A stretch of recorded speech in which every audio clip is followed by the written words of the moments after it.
Hello and welcome. Razat, you spend a lot of time in meetings with our customers' top technology executives. Can you share with me and with us some of the things that you hear from them during those conversations? There's a few common themes that I hear beyond specific situational elements. Technology executives are always trying to figure out how can they get more productivity, more efficiency, more velocity, but also better quality in their digitalization efforts. What are the specific business outcomes they're achieving from these massive and growing technology investments? And as you know, these investments are growing in a very dramatic way. So how can you justify the spend, the level of investment that is being made? Now, I spent some time as well in my conversations, very, very similar themes. And one of the concepts that I've heard in customer conversation is the concept of product operating model. So a product operating model is really three things. It's a set of management structures, it's information, and it's processes that help a company to deliver on those objectives that you just laid out when developing digital software experiences. But I read a stat recently that said something like 50% of software development jobs are in companies whose primary product is something other than software.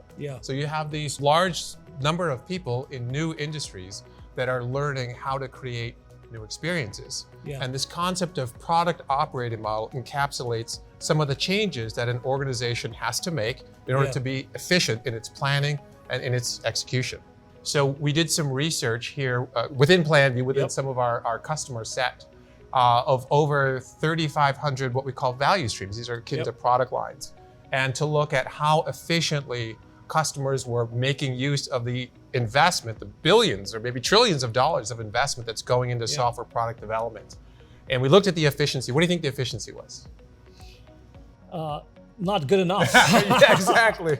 Exactly. What we found was that for every dollar that a typical company puts into developing some kind of software output, in terms of the business results, only about 25 cents of that dollar was directed towards that business result, towards that business outcome. And the rest was either misalignment, teams working on the wrong thing, or inefficiency, waste in one form or another.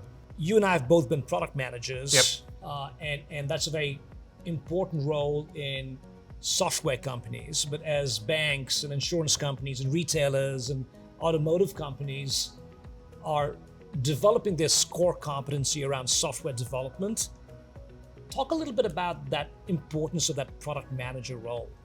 The product manager, of course, is sort of the gatekeeper for all of the work that the engineering teams do. So they're really central, they're really that central focus point between the business results and the engineering capability. Now I'm gonna go right into Planview here and show you a little bit of how a product manager would actually improve their daily life using Planview, okay? So this screen here shows a list of all of the items that a product manager is currently looking at.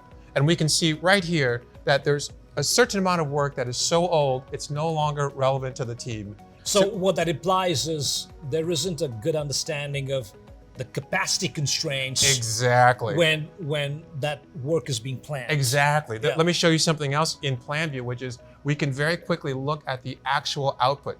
So right here in this screen, we have a concept called flow velocity. It's part of a science of value stream management, which helps teams optimize how they work. And right here, what you can see is this is the actual productive capacity of an organization over time.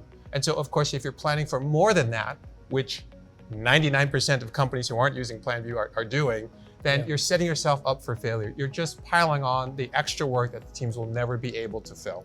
Based on these examples you just shared, Alan, this is not just about an individual developer. No. This is a team sport. Exactly. Yeah. So a concept that many companies are starting to realize is individual developer productivity is just the start.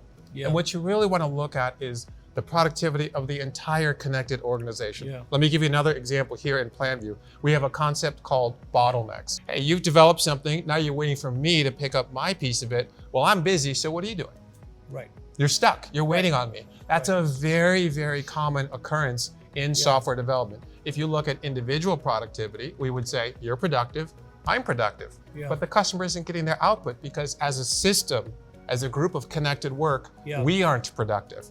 So you see right here in Planview a concept called Bottleneck Finder, which allows you to say, hey, in this particular instance, Alan is the bottleneck. So even though these two individuals are working at capacity, there's a mismatch in the system.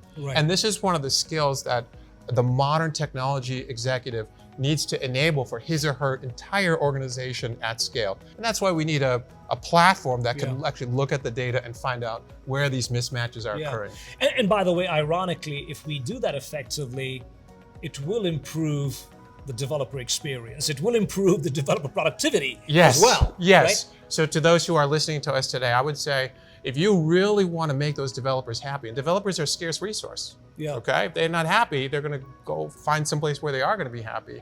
If you want to make them happy, make sure they're working on the important, high-value items or work for, I mean, that's what your CFO wants, but that's what the developers want. Give me something meaningful to work on. How do organizations prioritize? How do they ensure that there's alignment? So as part of your strategic planning process, the company is going to lay out, hey, this is what's important to us.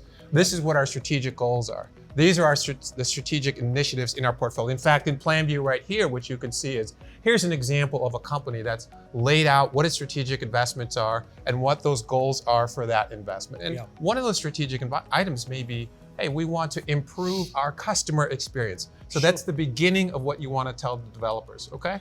But if you're in the strategy office and the technology team is over here and they don't communicate, then that strategy is not worth the electrons that it's And in some ways it sets the context and the why behind the work that is being prioritized. Exactly. That's the first part, okay? But the second critical piece is something we call OKRs. OKRs are like the nervous system, taking the signals from the brain to all parts of the body. In the same way, OKRs, and you see an example here of our OKRs laid out.